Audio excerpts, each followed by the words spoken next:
All right, hello Copperheads, and welcome to our newest installment of Facebook Live. We are coming to you from CE, since our focus today is going to be on CE and our recruiting effort, which is always at the forefront of our minds. But before we get into that, let me introduce myself. My name is Colonel Fausto Padilla. I am the maintenance group commander. Colonel Donaldson couldn't be here today. So he gave me a call at about 4:30 last night and said, hey, would you be interested in doing this? So I didn't sleep too well last night, but I'll do my best to fill in. So I've been with the organization about 3 years, and it has been my sincere privilege and honor to work with the men and women of the 161st Maintenance Group. We are 244 people strong, generating sorties, making things happen in a safe and effective way. And like I said, I feel like I couldn't work with a more fantastic group of individuals. To give you a little bit of an update on what is going on in the maintenance group, and also as well as within the wing, I wanted to talk a little bit about that. But since I don't have a fantastic joke, dad joke to give you all, I thought I would say a very happy birthday to a member of our maintenance group. This individual has been one of the cornerstones of our organization. He first joined and worked for his dad in a fabrication shop 30 plus years ago. And the individual I'm referring to is Chief Lee Roselle. So Chief Lee Roselle, happy birthday! Happy birthday! So Chief Lee Roselle is turning 55 today, and we are looking forward to his retirement in October. And again, thank you, Chief, for all you've done for the organization. You continue to teach me some our team. And I think he's looking forward to it. I don't know if we are. That's right. That's right. So just a quick rundown on some of the things that we've got going on in the maintenance group. This past week was a pretty interesting week. We had Marine One come out, and we were actually providing support for the helicopters and President Donald Trump's entourage as they were out here on base, so that was pretty exciting. We are also getting saddled up for an upcoming deployment to PACOM, and probably one of the most significant things that we have going on is we are starting to make changes in the way that we operate on a day-to-day basis, and when I say that, that is a result of COVID-19. So we are trying to maximize safety and social distancing. So we are increasing the footprint of our night shift personnel. So we will have half of our group show up in the daytime. There will be an hour of interchange so that they're to maximize that social distancing. And then the other half of the group will come in the evening. So we are probably on day 3 or 4 of that, so we will adjust accordingly. But as always, safety is one of the most important things in our mind for all of our personnel. So, last thing that I did want to touch on was the flyby that we had last week. That was fantastic. During this week's meeting with Colonel Donaldson, he wanted me to pass on that he's extremely proud of every Copperhead to make that mission go.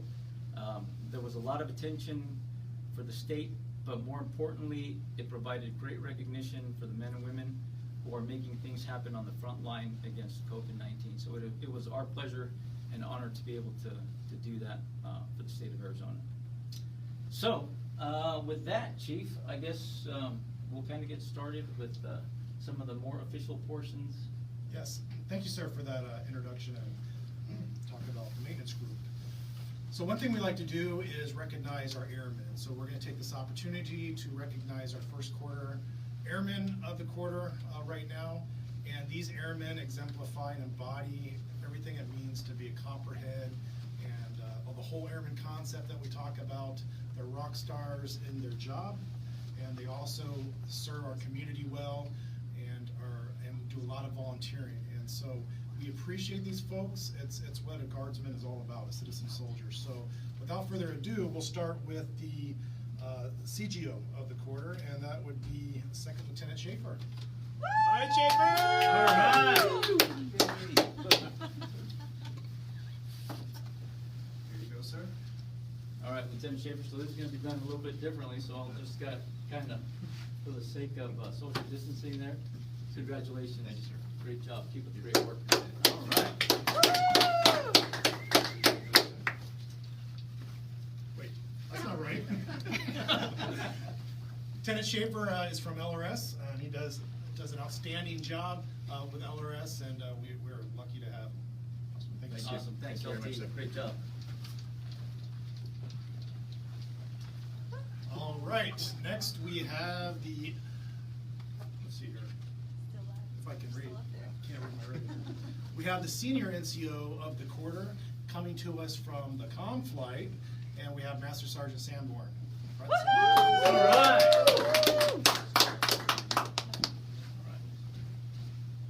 Congratulations, Sergeant.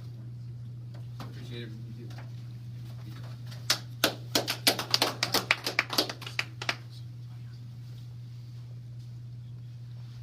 Thank you, great job.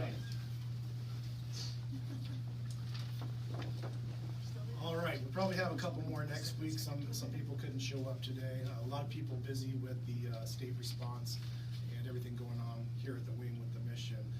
So Colonel, we're gonna get started with our special guest today from CE. All right, fantastic. All right, Major Emma Visca. Yes, sir. Thank you. Thanks for having me. Thanks again. Second week in a row, so now I know what to do after retirement.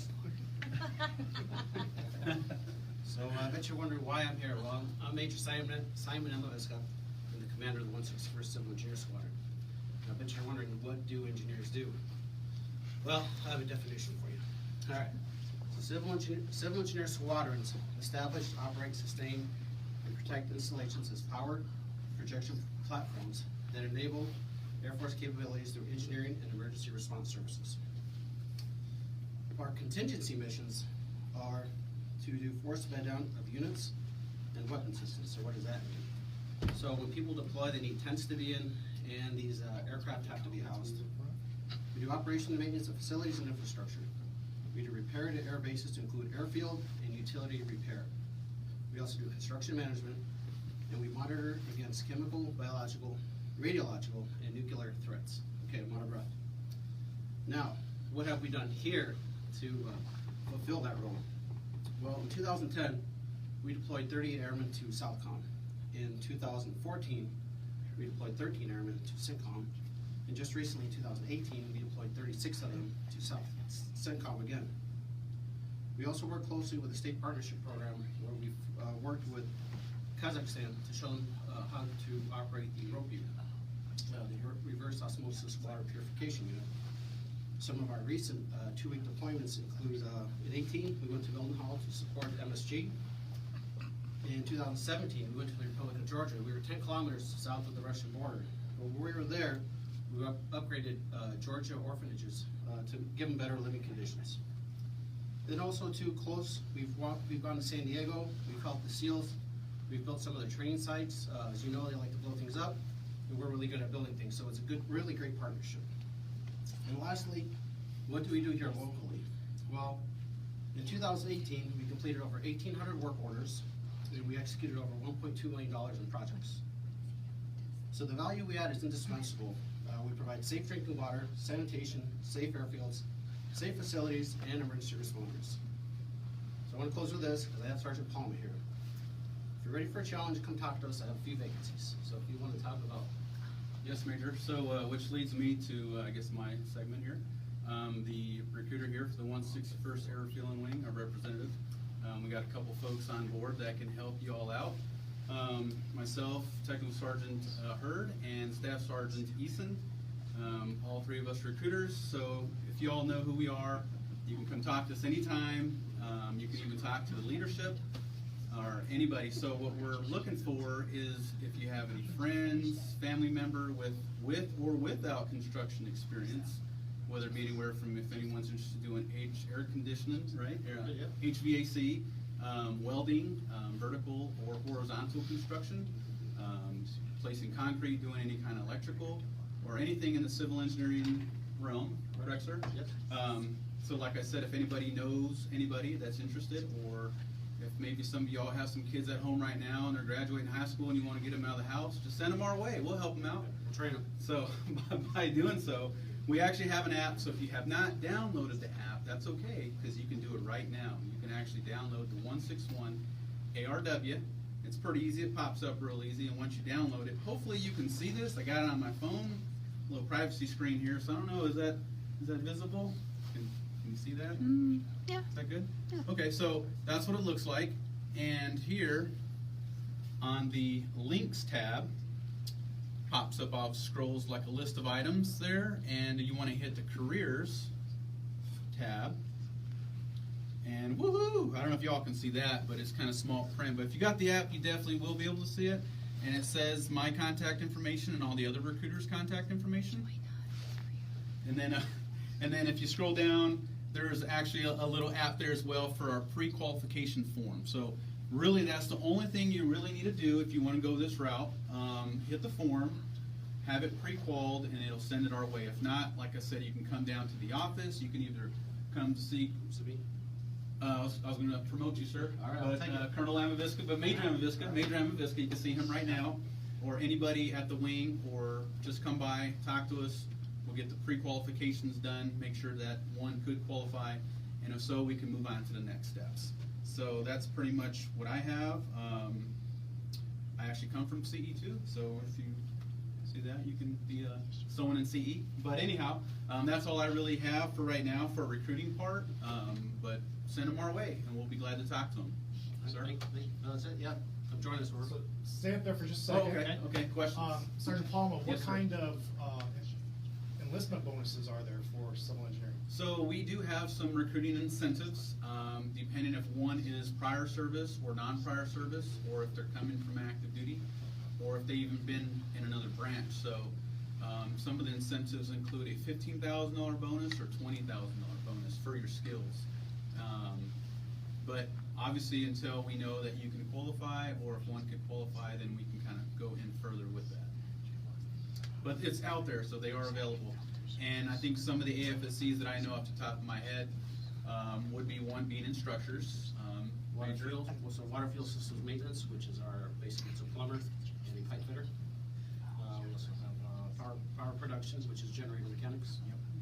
And I think that's it for right now. Okay. Yeah, so like Sergeant Palma said, you don't need any experience. We'll send you to school, you'll learn, you'll get a bonus, and we'll put you to work, and then since it's part-time, you can take those skills and then take them into the civilian workplace where you can make more money too. Anybody else have a question for the recruiters? All right. Thank you, gentlemen. Thanks, Chief. Thanks, guys. Appreciate it. Thank you, sir. Thank you. All right. CE is just one of the many squadrons we have that have vacancies. Sorry, for people that we would really love to talk to folks about. A lot of opportunities right now. So again, contact the recruiters through the app or through the phone, and they'll help you out. So thank you. So as we wrap things up, I just have a few comments. One is for this Saturday, and this is an event being put on by the Copperhead Care and Shannon Donaldson and her team. And it's going to be a great event for the kids, and it's going to be a virtual bingo night, and it's going to be from 4 to 5:30. There's going to be 3 games of bingo, and there's going to be prizes for the winners, and they'll be given Amazon gift cards. So that has been emailed out, and it is also the information and the link, the Zoom link event is also on the Wing app. So if you have the Wing app, you can find it there. And if you can't find it for some reason, reach out to me via email or phone, and I can get that to you. So that'll be a great event. Again, thank you, Shannon and the Copperhead Cares team, for putting that together. You know, it's a struggle for some of the parents now. They're at home with their kids 24/7, running out of things to do. So it's something that'll be an hour and a half where they can put the kids in front of the Zoom meeting and maybe have a little break, and kids stay out of trouble. So thank you for that. And then Colonel Padilla talked about our flyover last week, which was a great event. And today even we had another flyover. It was the Air Guard, the Arizona Air Guard, ourselves and Tucson got together and we did a flyover of the Navajo Nation in honor of their healthcare workers. So that should be wrapping up just about now, and that was another great event. So we're doing a lot of different things, but a lot of good things, and it's very fulfilling. So that's all I have. So, Colonel Padilla. Yeah, thanks, Chief. So, in closing, the last thing I kind of wanted to discuss on is really one of the things that makes me extremely proud of being a Copperhead is our ability to take care of each other. With everything that has been going on the last few months with COVID-19, there are a lot of people that are hurting. There have been a lot of challenges that are out there. Some individuals without work, some individuals with a lot of worries as far as personal businesses and all those other types of things. But the one thing that I think is important to recognize is that as members of the 161st, we have an ability and a responsibility to each other. And we can only help individuals who identify themselves. So I am a strong believer that a big strength of an individual is an ability to recognize when there may be a small weakness or when they need help. And we are here to be able to provide that. So I would just encourage every member out there of the organization to take care of each other, be on the lookout, because individuals who are on the front lines can tell if Johnny's looking a little bit different or acting a little bit differently than he normally does. It is our responsibility to ensure that we provide him or her with the resources necessary to get through this difficult time.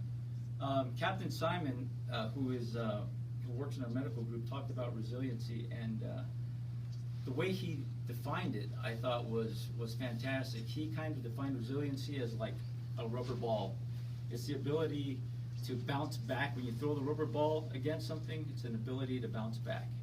So really, we want to ensure that people are resilient and that tomorrow they come back even stronger than they were the day before. So with that, Copperheads, thanks for your time and have a great day. Bye. Bye, thank you.